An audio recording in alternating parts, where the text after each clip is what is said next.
Les dejo este Gente, video ¿cómo mal les va? editado por el Bueno, señor espero que muy Patricio bien. Garay. Este es un nuevo video de Siciliano en su taller.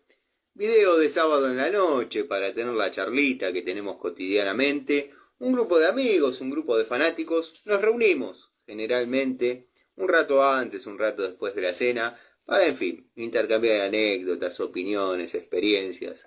Profesamos el amor a la antigua escuela y por sobre todas las cosas el amor a las herramientas. Valorado, criticado también, pero con fundamentos, gente que trabaje. Por ejemplo, y cito este ejemplo, yo soy un admirador, confeso, el borracho Carlos Baranda, que tiene un taller ahí creo que es Villa Ballester, si no me equivoco.